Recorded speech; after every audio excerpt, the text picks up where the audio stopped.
Welcome to the new Hector Finch showroom. My name's Giles Kime, I'm the executive editor of Country Life magazine. I'm really delighted that so many of you have been able to join us here this afternoon with our star lineup of experts. I think one of the many reasons this event is so well attended is because of all the aspects of a decorating project. It's perhaps lighting that flummoxes both professionals and non-professionals alike. It's complex, technical, too often left too late, and it has a far greater impact on the success of a project than almost anything else. And that's why today we're here to unpick this knotty subject with three leading lights, in the interior design world. A former antique dealer turned lighting designer, Hector Finch, who's our host here this afternoon. Sally Storey, who is, I was going to say a renowned specialist, but I think the renowned specialist in architectural lighting. I can't think of anyone who has greater depth and breadth of experience than Sally. And last but certainly not least, Emily Todhunter, who has enormous depth and breadth of experience across a wide range of projects over a long period of time. And one of her rather amazing projects was recently the subject of not just one, but two features in two successive weeks in Country Life, which is Madrasfield, which you might have seen. But anyway, welcome and thank you so much for coming along to share your wisdom and no doubt your wit. Fresh is not on. It's a stand-up. Stand-up comedy. So I just want to start by sort of getting some handle on what you see the difference between architectural and decorative lighting. And I'm looking at you, Sally, because I'm going to put that question to you. Well, decorative lighting is what's all around us here, and that's really what most people think about, the source of light that they want. Architectural lighting is the concealed and hidden sources. So it could be the recessed downlight that lights over a picture, or it could be the LED strip that is concealed within the shelving. It's basically all the concealed add-ons that supplement a lighting scheme that might have a background of decorative lighting. Thank you. And Hector, when clients come into your showroom, whether it's here or where you were on the Wanstead Bridge Road for so long, do you kind of have to sort of address that distinction? Because obviously they do two very different things, don't they? I think there is a big separation, and there's probably not enough of a connection between the two. Big projects often will have a specialist lighting designer like Sally on board, but a lot don't. And we don't get to hear about the architectural lighting the side of things at all. People come into us to buy an object fundamentally. They want a light fitting, something that is functional as well, but when they buy something, it's because they fall in love with the item itself. So it is a very different. So they don't necessarily think about what it does. Sometimes they don't, and I think that's part of our job, is to ask the questions and to try and guide people in the right direction. So when they actually get the light fitting home and it's up and it's lit, that it actually it does the function that it needs to do, as well as looking great. Because Sally, you were saying just now that sometimes you have lights where actually they're not doing anything very much, and you almost need to compensate for them. I think there's been a trend with decorative lighting that it's more of a visual, pretty thing. So you've got to think of how to supplement the lighting. And I think often, so it could be that you've got a huge globe, but it's only got one light source in it, which will give much less light than, let's say, a huge chandelier of the past. So it's trying to understand, and one of the things I think the lighting designer has to do is work closely with the interior designer and work out what is the decorative lighting, and think, how bright will that make the room, and what do I need to supplement it with? Yeah, because in other words, sometimes the light is almost working like a sculpture. You know, it's almost working like that one there, uplighting. It's not really lighting very much. It just looks beautiful and is lighting a bit. Maybe I'm wrong. No. Could I be wrong? No, I agree. I mean, a lot of what we got here is based on historic. I mean, you only have to look around here and see a lot of the lights here, lanterns, some of the chandeliers, not everything, but they're based on historic patterns that have gone back centuries. I mean, the basic form of a chandelier with arms on it and lights on the end, I mean, is hundreds of years old. But if you go into an old house where these lights were used, they're quite, and it's dark, well, they don't give out the same amount of level of light that people expect in a modern house. If you go around a National Trust house and there are no architectural lighting apart from maybe some spotlights showing a tapestry up or something like that, I mean, the level of light is really quite low, and that is, people expect a much higher level of basic light and functionality than they would have done in the past. Emily, you're very much at the cliff face, aren't you? You're dealing with houses and their owners and managing expectations. Yes. How do you manage this whole conversation around architectural lighting? Well, I mean, you have to sort of, as you meet your client first time round, you have to sort of sound them out and try and work out what they want to feel on the first day they walk into the house, and what the atmosphere is going to be and what the mood is going to be. And the atmosphere and the mood is very dependent on the lighting. And so, even though I would never say, well, what do you want the lights to be like? I mean, it's actually, sometimes I do, but I wouldn't say that. I just try and work out from them, just from everything, body language, looking at their old houses, talking to them about what they like, what they don't like, whether they want to walk into a house, if it was in the country, which might be rather kind of elegantly gloomy and, you know, absolutely no spotlight anywhere that you could possibly see, and lots of beautiful kind of Hector type lights all around. And I'd be sussing that out, trying to read their mind to understand it. Or I might be walking in and I might be meeting somebody with a young family who has to go down to the kitchen in the morning and perk up that atmosphere. You know, that atmosphere just has to be up and bright, and we're off to school even though it's pitch dark outside, and it's so you're gauging people's lifestyles and what they want to feel, and the lighting is a huge part of it. And of course the flexibility of the lighting is what you want to get in there, is that you can do both. You know, if you want to walk in and get that total purist country house kind of look that absolutely doesn't have a spotlight visible anywhere, you know, you've got to sneak in some other little ones somewhere here and there. That's where Sally comes in and helps us work out how the hell to do that, because we're getting that more and more. We're finding people, aren't we, saying, our clients, Sally and me, but we work a lot together, but saying, I'm really good to have you on board, Sally, but we don't want a spotlight.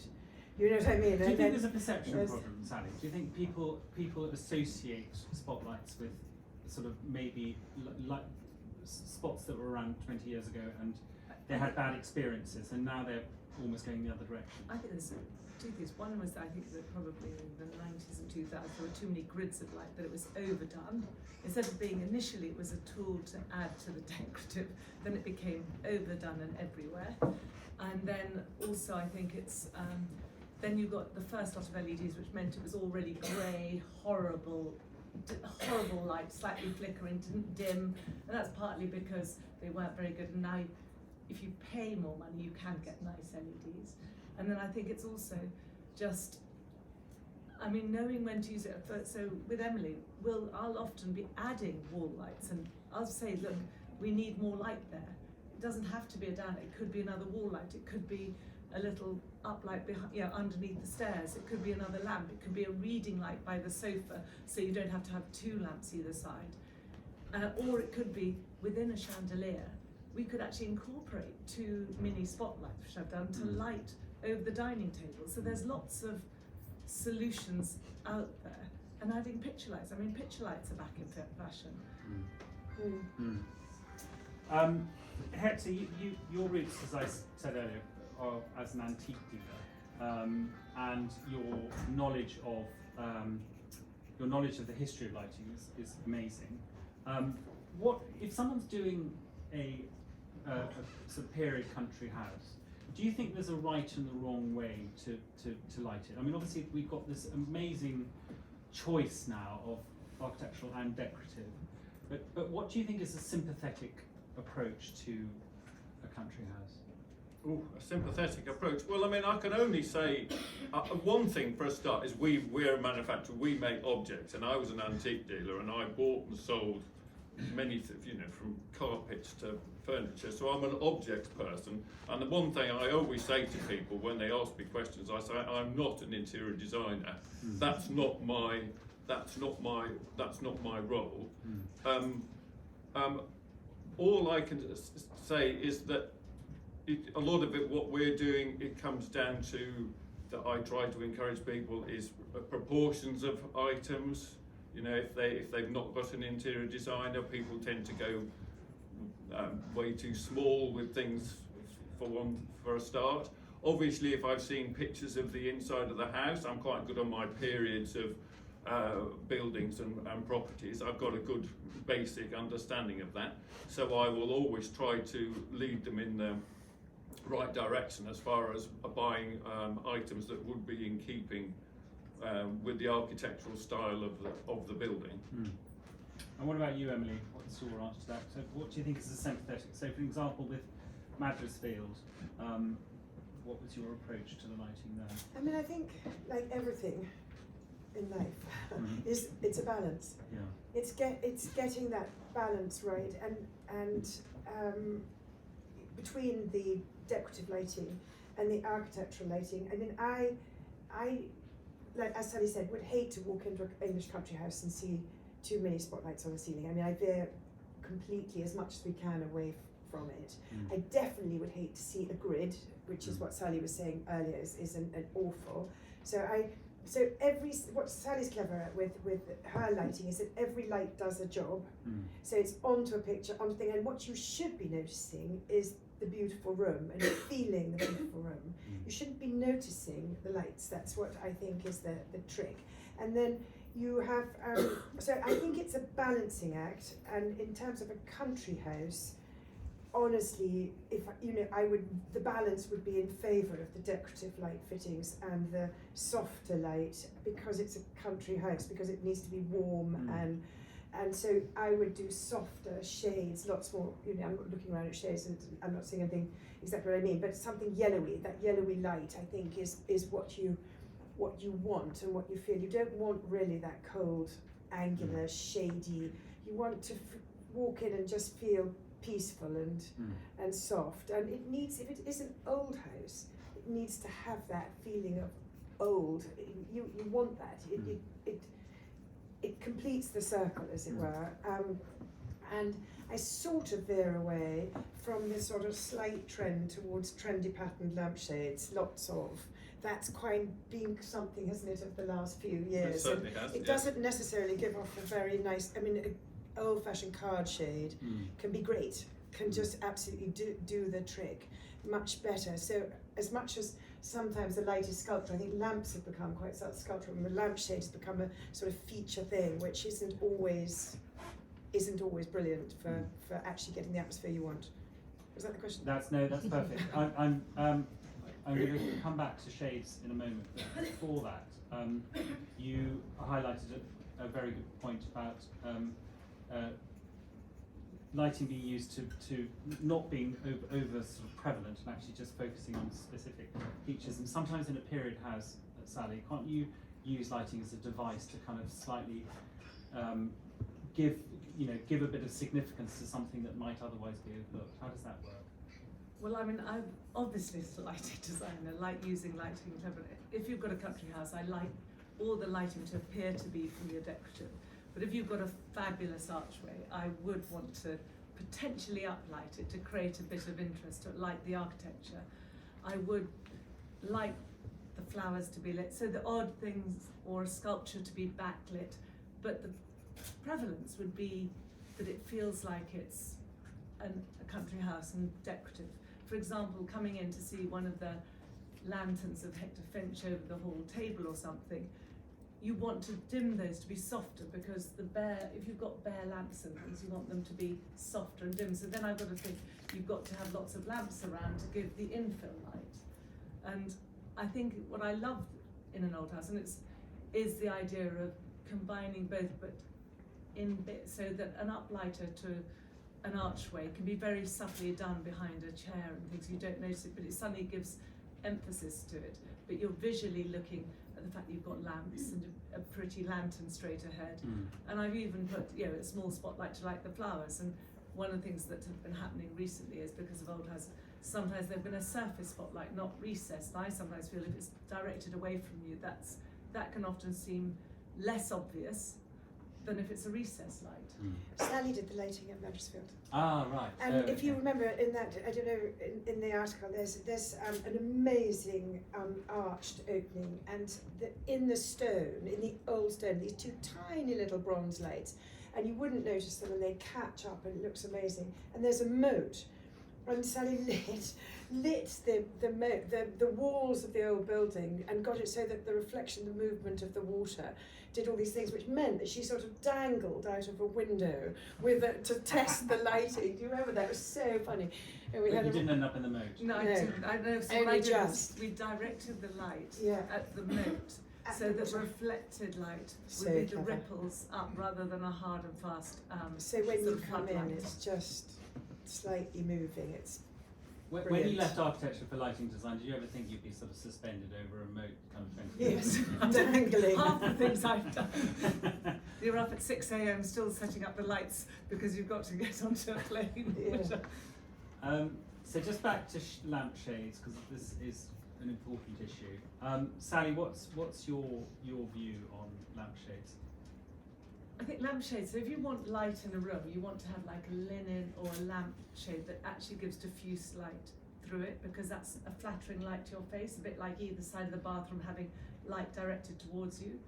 I think there's been a trend also for solid lampshades which light up and down. You have to think about what is that going to light the space, and it might be that you want to use a combination of things, because the sat there is the solid light shade which can have a gold reflector, so make the light softer.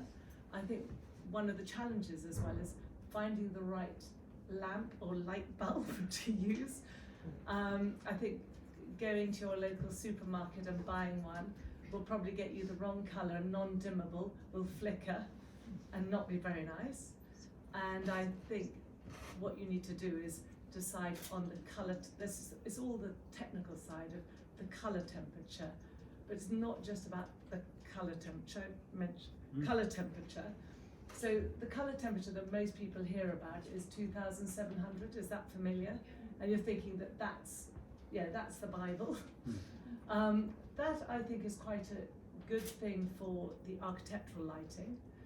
I sometimes then want, because you can get a pool of light on your flowers, and it gives you that slightly crisper light. I think sometimes for lamps, and particularly for pendants, that at night when dimmed is not so good. It seems a bit colder than our old tungsten that we all used to love. So I go for a warmer colour temperature for my decorative lights often, or for a dim to warm. Like Talosphere lamps do dim to warm, and there's some but you have to use quite a good quality lamp to do it. And then the one last thing, it seems like a monologue, is it's not just about the colour temperature.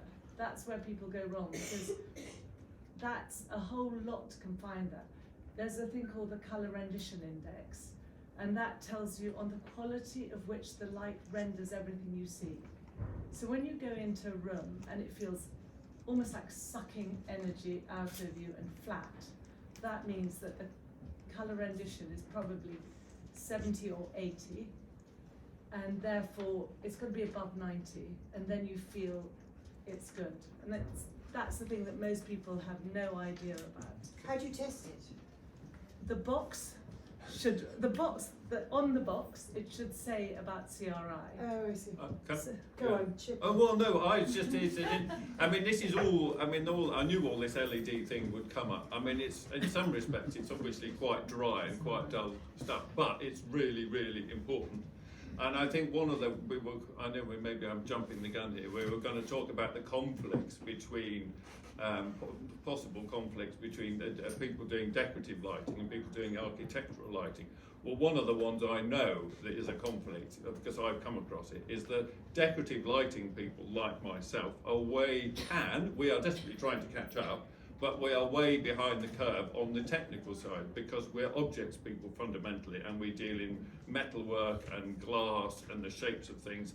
When I was an ex-antique dealer, I'm not highly technical on light bulbs, although I have learnt an awful lot over the last 10 years, and I'm very much in favour of the LEDs. But it is a tricky subject. I would totally agree with Sally. Don't go onto eBay and buy the cheapest one you can see. They're absolute disaster. Half the time they don't work. They flicker. What they say on the box regarding the colour temperature isn't actually what you get when you take them out. They're a disaster. Go for a quality make and do a bit of research and spend the money on them. So Tala. Well, Tala, there's Philips is quite good. There's another one I'm using called Zyko. And Segula. Yeah, they seem, but there's been a lot of trial and error. But just leave eBay out of the mix. Emily, so the last 5 minutes of the conversation, do you think it sort of slightly demonstrates why people get very lost in the woods when it comes to lighting? I mean, not only because it's a very complex subject, but also it is one that certainly over the last 20 years has evolved really rapidly. I mean, it's sort of slowing down a bit now, isn't it? But you know, Giles, I have decorated so many houses, and even now, if anybody came to me and said, Emily, you've done hundreds of houses, surely you can do my lighting design. You just can't. I mean, unless, because you have to keep up with the latest things. You need, and it is a changing world, and you can't do everything. It's much better to know your limitations. So it is completely understandable for people to find it complicated and difficult, and it is a real, it's a science and it's an art, and it's like, and it's a combination. You need this sort of combination of these three sort of people, but working with, you need the right balance, as I said before. But it is flipping complicated. There is no question about it, and it's changing, and you get one sort of thing wrong, and something too bright to something over there. So the flexibility, if it can be designed well, and you've got somebody there being able to dim that one up a bit, that one down a bit. I mean, Sally and I, when we're setting a house at the end of a project, we'll be there for night after night. We wait for it to get dark, and then you have somebody on a computer and you go, hang on a minute, 10%, Sally goes 10% up on the right, 9% down, 1%, you do, it's the most extraordinary thing. I'm like, my God, you're doing this, not me. At what stage do you and Sally start collaborating on a typical Right at the beginning. Right at the beginning. Right at the beginning. So we do the layouts, furniture layouts, and we draw everything in perspective. And Sally comes along and she does it by hand with me. And before it goes into any CAD or anything, she'll say, okay, are we into the spots of the dining room? I said, let's make an allowance for them, and let's put a chandelier, we hate chandeliers, and then up light here, down light there, left light there, and it all goes onto paper, and then down the line you get seriously sophisticated specifications and circuit drawings and dimming things. And there's, I don't know, we're probably going on too long, but there's also a slight move, I think, away from too much sophistication in the dimming systems. Okay. We're getting the feeling from our clients that there's a bit, definitely, a sort of a sense that they've had very sophisticated dimming situations put in, which have gone wrong, and they can't fix it themselves. And so there's a simplification of it. We're seeing it again and again, aren't we? Sort of. So mainly keeping them to the main areas. I mean, the problem is when you're combining the dimming, if you've got a 1 watt fitting and then a 10 watt, you can't put them on the same circuit because the 1 watt will go out before the other. That's why you sometimes need it. But we normally do it.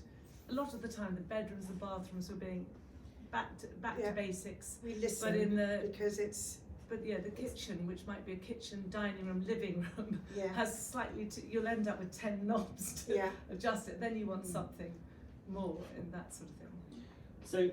So really, in an ideal world, everyone should work with a lighting designer. without a doubt. Obviously. Obviously. The question is it a bit like antique restorers? Are there enough good ones? I probably was one of the early ones, holding, but there are now lots of lighting designers. Tell us a bit about John, because you worked with John Cullen, didn't you? Who was the sort of founder of the He was architectural probably lighting? I met him at university. Mm. Well, I didn't meet him at university. I did architecture, and in my second year wanted to do a thesis on light because I was fascinated by light and met John Cullen. And then he asked me to design his first showroom when he was just working on his own. So it was one of those fairy tale stories. So he points across, and I'm thinking, I'll just say yes. I'll work out later. And then I started work with him and never finished my architectural degree. And then shortly afterwards, Emily called me up to go to New York to do OBAS. Yeah, we were at university together. Oh wow! So yeah, Amazing. that was that was then. So, OBAS was a nightclub in New York, but they decorated. Sally came out and So, lit it. so to my question, do you think there are enough? And do you think the numbers are increasing? I think there are numbers are definitely increasing. I mean, you can do a degree in lighting, which you couldn't do before, and there are various degrees. Yeah, there's a master's in Sweden, there's a master's in Germany, there's a master's in London, and things that there was. And I haven't done that, so it terrifies me. Some of the people I'm employing, they're far more highly qualified on paper than I am, but so much you learn by just living the experience. Just on my side of things, when people are coming in, the bigger projects have a lighting designers, but the smaller projects don't. And I don't know if that's because if you buy a chandelier, you go home and you hang your chandelier and you think that's lovely. But with lighting design, maybe people don't understand what they're buying quite so much. And if something gets cut on the budget, maybe they think, oh, we don't need a lighting designer, maybe we'll do it, we can manage on our own. And as far as I'm concerned, I'd much rather people use lighting designers, because I think it makes the whole process run much more smoothly, and there's much less problems further down the line. So Emily, you were talking about these complex plans that you create, and you have a sort of hand and glove approach when you're working with Sally. When you're trying to get a balance between architectural and decorative, how do you manage that between the two of you? Well, I mean, we talk it through, but we draw everything in perspective. We used to have lovely Marianne, who sadly died, but she drew everything, and then very cleverly on your computer system now, we can play with it on the computer. We can input a hand-drawn perspective of what the room is going to look like, and we can play with the levels of light just on the computer and explain it to the clients and things. But a lot of it is instinctive in a way. I mean, I don't know how else to explain it. I completely trust her to sort of get it right. And what about when you're deciding? I mean, obviously, physical lamps themselves are a really useful, really good device, aren't they? For if you want to create symmetry or sort of somehow pull a scheme together. Can you give people advice about whether or not it's important to make sure that the lampshades aren't all the same height, or how do you sort of manage that sort of balancing act? Well, it's the balancing act again. It's you don't want too many white lampshades. You want to get the colours, temperature, so that it balances across the room for the different lampshades. You kind of need. It's nice not to have everything, matchy, as we say. We try and get the lamps to do different things so that they're not all the same height, or. And if they're either side of a bed, it's quite good if the lampshades are the same height, but maybe the bedside table's different, so one lamp bigger, so it's not always a pair of everything. And the softness and the colour and the type of the bulb and whether you can see the bulb or not, and all of that, it all comes into play. And that's what you're doing. So sort of almost painting a picture in every room all the time, trying to get what you want at the end of the day. But I think that's why I'll sometimes suggest we need another 5 out there, and you'll say, well, do we really need it? But often we'll add one there because we know we might need a reading light, so that you've got a lamp on one side, and then the reading light actually lights the cushions as well as being functional as a reading light, so it gives you a balance that is not exactly matchy. Hector, we're talking a bit about physical object of the lamp. whatever form that might take. Do you think that in a sense we're living in a kind of bit of a golden age of lighting design in terms of the amazing materials and craftsmanship and techniques that are, or do you think it's been better? I mean, Oh gosh, now I could get very boring on this subject. No, do. Well, I think we're sort of getting back there. Yeah. I think what happened was, as far as lighting, people making really good light fittings in this country, was there were some fantastic things and wonderful things being made just sort of around sort of 1910, 1915. And that was at the point when this country had all the skills and it was very wealthy, and there was Birmingham was really producing, well, it was producing a lot of the world's goods, but it was producing lots of fantastic light fittings.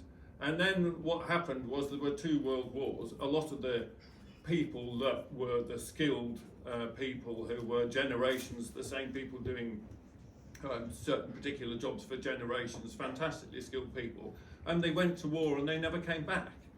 And then after the end of the Second World War, even after the end of the First World War, there was no money either. So the skilled people had largely been lost, and there was no money to make anything. And it's taken this long really now before we're sort of getting back to a little bit closer to where we were. I would say, sadly, there are skilled people in this country, but for certain skills you do have to go abroad, because sadly, like a lot of the glass industry was lost in this country, so you do have to go abroad for most of that, because that has gone.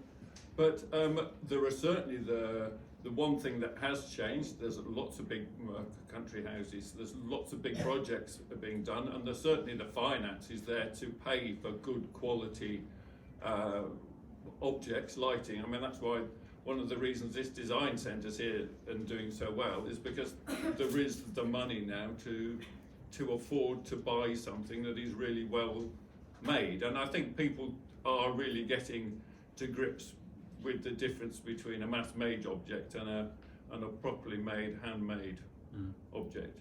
So are we back to a golden age? No, I don't think we are yet, but I think since I've been doing this, we've come a long way. There'd be a lot of skills that might have disappeared if it weren't for the sort of recent renaissance of really beautifully artisanal lighting. Well, I think it's an interesting time because people are talking about AI and a lot of maybe blue collar jobs being lost to technology. I think maybe there's a real opportunity for really highly skilled craftsmen. There's certainly the projects. And they can become lighting designers as well. Well, I mean, so I think it's I think it's an interesting time. Yeah. But are we back to the skills levels we were at in 19? No, we're not. But we've come an awful long way in the last 20 years. Yeah. Emily, talking about balancing act,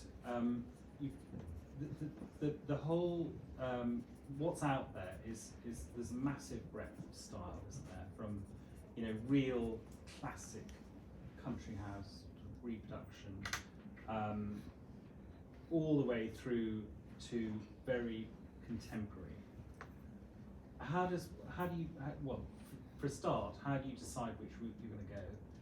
And secondly, how do you can you mix it up, or is it a question of which room you're in, or how do you manage that? I mean, we do some really different jobs. I mean, I think that's one of the things that I'm sort of quite proud of. We have a fantastic team, but we have people with strengths and weaknesses who know much more. One group knows a lot about sort of mid-century modern one. We use different things, but but we do such different things because sometimes we quite often work for a family. In fact, we work for 4 or 5 families mostly all the time, and we do we might do a very contemporary house for them in London and a very old-fashioned country house for them in the country, and then maybe a chalet which is kind of rustic and whatever. Or so we, even within a family, we might be doing something completely different, which by the way is lovely for us because it keeps you fresh. You're not doing the same thing again and again. And then there is definitely a bit of a trick of the mix of the two is is sometimes the dream scenario. And for those of us who can't afford to have one in London, one in the country, one in Switzerland, to have a little bit of everything, and if you love it, it's going to work. Do you know what I mean? That's my view, and I think that's when it really works. Actually, is when you've got a little bit of everything. That's when that's a really triumphant sort of result. And contemporary lighting is a brilliant way of creating a very distinct mood, isn't it? Yes, yeah. Exactly. Very true. So, Sally, I've just alluded to the fact that obviously different spaces require different approaches to lighting.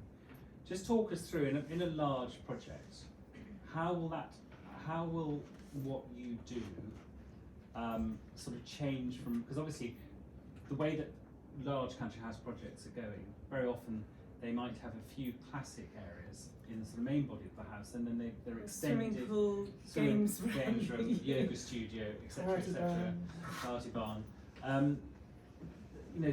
Sort of aesthetically, that's a huge number of different scenarios. How do you sort of modulate what you're doing?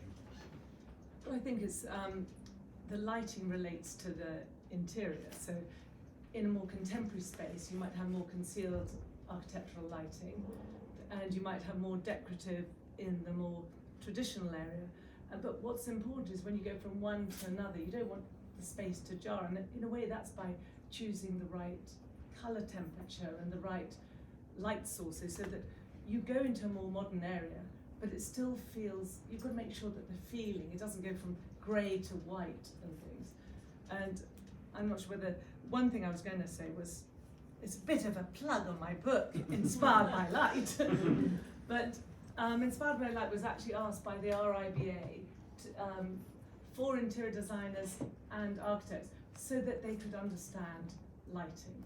And the reason why that's quite good is because it explains lighting through different rooms and how you respond to, the solution is different to light a contemporary bathroom or a spa area to a traditional. I'll be talking about a lantern in one place, downlights in another. And it also explains all about the LEDs. So it was a good book to make you learn the differences, but getting the balance right is what's right. You can't have a cut-off. It's really making sure the colour temperatures go all the way through, that you walk seamlessly between the others and you're still feeling good, whichever side you're at. It doesn't suddenly go cold and horrible. So I think we're probably all agreed that lighting designers are a very good thing, but obviously it's important that if you're someone doing your own house, or if you're an interior designer or an architect, it's quite good that conversation, you have a sort of certain amount of your own informed opinion about what is and what isn't a good plan for lighting. So what advice would you give to those three categories of people, architects, interior designers and people doing their own houses, about how they can really engage with the subject and get enough knowledge to be able to have an informed conversation with a lighting designer?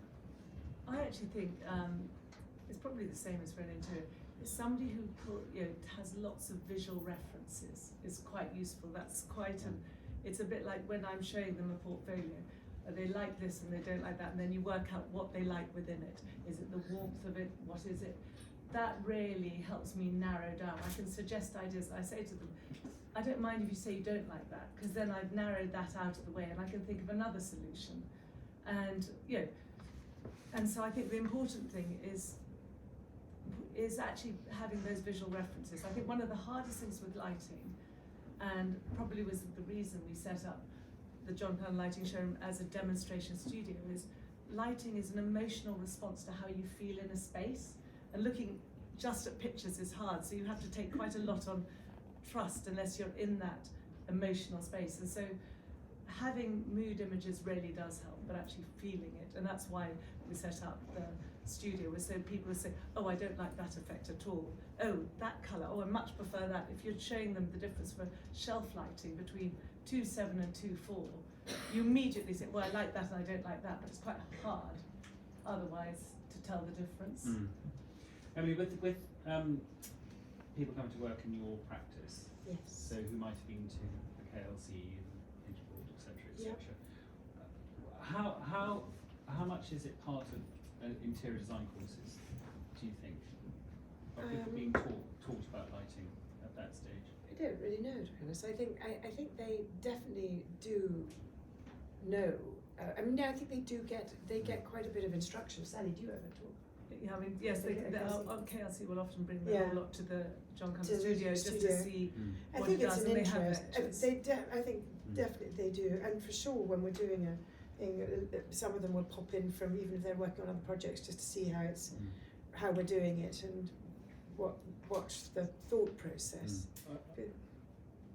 No, all I was going to say on my side of it, which is the less, just on the purely decorative side, the only issue I would have with sometimes is getting some of the young designers that are going through the early sort of stages, is there is quite often a real lack of understanding of just the basic design periods. I mean, Okay. what is based on an 18th century lantern, what is based on a early 20th century item, what is even the basic things of some of the basic styles, even sort of Art Deco, Art Nouveau, but 17th century, 18th century. I think that can often be I struggle with that because they seem to really struggle to place an object in a timeline at all. So on my side, that's why I struggle with that is a comment I'm hearing from quite a lot of interior You need designers. to watch more Antiques Roadshow. Well, yeah, growing up in an antique shop was a great, yes, you did learn all that. So I learned all that stuff at my father's knee, sort of. Well, just before we do this, I realise that time is galloping by, but before we begin to wind up, Hector, how did you make the transition from being an antique dealer to doing what you do now? Well, I left school at 16 and I started working with my father doing antique dealing, and I bought and sold just about everything. And I was quite good at buying objects, but I was terrible. I was a terrible antique dealer in the fact that I never made any money. And I was quite practical. Yeah. I mean, I'm not superbly practical. I'm not my main problem is I'm quite impatient, but I was patient enough, and I got into just buying my father used to buy a few light fittings, and I used to take them into my workshop and start to rewire them and put them all back together again. And some of the early light fittings that I rewired, I still pray for the people that bought them. But I don't think I've ever done anybody. I don't think in the early days. I don't think I've ever done anybody any serious harm. But I do wonder. But yeah, and it all started from. And how long did you set up How long did you move to Wandsworth Bridge Road? I was 27 when I moved to Wandsworth Bridge Road, and I'm now. Gosh, I'm now 57. Yeah. All right. So, yeah. So well established. As I say, time is flying by, and I'm just wondering if there are any questions from people in the audience who might like to take the opportunity to ask the panel. Hi, I just wanted to ask about kitchen lighting, because obviously that's an area where you need lots of very practical, functional lighting. In an old house, you don't want to, you're saying you don't want to put spots in, but obviously you've got under counter, under cupboard lighting and things like that. But how do you sort of strike a balance in an old house and get lighting right? I think it depends. If you've got a very high ceilinged room, you can have lighting within the cupboards, above the cupboards, providing reflected light. You can have pendants then over the island. Yeah. I very much like the idea if you've got shelves to light the shelves to give more ambient light. We've been using a combination with let's say you've got some shelves, you might have some bracket, angle bracket lights. I'm looking at some here with a shade that could Plenty more. And so use a combination of those. So it would be a combination of decorative, and I might even use a couple of surface spots there.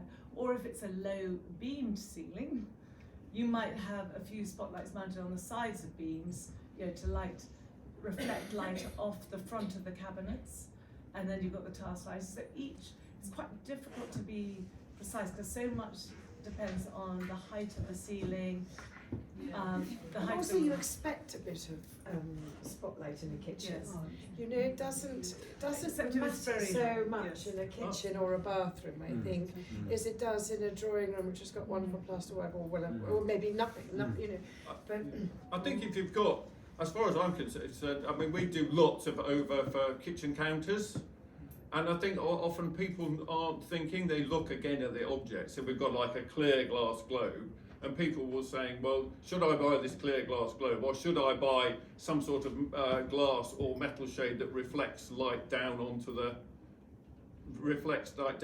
counter? But they're just looking at the object, and then you've got to go through with people. Say the large glass globe is going to give light to the whole space, whereas a reflective light is just going to put a pool of light down onto the counter where you're working. Modern one up there. Well, yeah, well that's more, or the ones, the more on the most modern scale, these big silver pendants are often used over kitchen counters and give a beautiful light down over the counter, so are quite functional as well as looking great. So also the answer is, if you use your glass one, the globe, I would actually have some downlights to be the focus light, Yes. compared to the one where it's the metal shade. So because then your globe can be dimmed to be softer. But people often just look at the objects, and until you point out to them that they're going to look totally different in the evening when you light them, sometimes the people haven't thought about that bit. Carry on.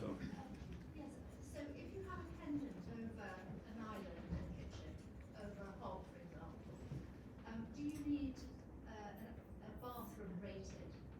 I wouldn't. Well, the honest answer to that is, if it's over a hob, I wouldn't use the decorative light fitting most of the time, because you're going to get, there's lots of steam, and there's lots of, you're talking about, it's not, and they're going to get, they can get greasy, and I would, for instance, I think that is an area where you should be, maybe that's more architectural than I would use decorative. Over an eating area or over a preparation area, that's totally different. But if you're talking about over the actual cooking area, then I would use that's an architectural light and something really functional. Any other questions? Sally and Emily, when you're proposing a scheme, how much flexibility do you give clients in terms of the bulbs, but also the switches? Because switches are obviously, and the dimmers are obviously a big part of the end look. And do you say, well, this is my spec? Presumably John Cullen do the switches as well. Yes. When I think deciding how things are controlled is paramount, because you want usually in a kitchen you want to create different areas. You want it very bright some of the time, and then you want it also to be possibly, if you've got a dining area, quite soft. So you know that you're going to have to control the lights over the dining table separately from the kitchen island, separately from the undercovered lighting, separately from the general lighting. Yeah, we get asked quite often now. I mean, what people seem to be liking, there are no generalities, there are no rules, but toggle switches are kind of, have got a nice old-fashioned look, and you can do a toggle switch which is a scene that looks good, and you can push it down and it lowers it all down, or you can lift it up and it lifts it all up. So that gives you this fantastic flexibility and also a sense of control yourself, which I think is something that, and so Sally's been developing switches that work, and we have all these conversations, and do you want to write on it and say scene 1, scene 2, or morning, evening, night, or up, down, you know what I mean? There's just so many things to take on board about how to make your sort of switching work for you, really, is the thing I'd say. But also try and keep it simple as well. Yeah, keep it simple so that anybody can use it, because there's nothing more frustrating than... And don't do what we did when we did our house years ago, when we didn't really have any money and certainly couldn't have afforded Sally's help, which is at the very last minute walk round the house with the electrician and draw a chalk mark on the wall where you want to switch, and then him to put it all in and hope it works, because he doesn't. Time for one last question if there is one. But if not, Sally, Emily and Hector will be here if you've got any questions you'd like to ask. And there is, I think we have got some nibbles, I think, and some lovely. coffees and things. If people would like to hang around a little Thank bit, you. then And we would love that, of course. And thank you so much, Hector and Emma, for hosting today, and for our staff.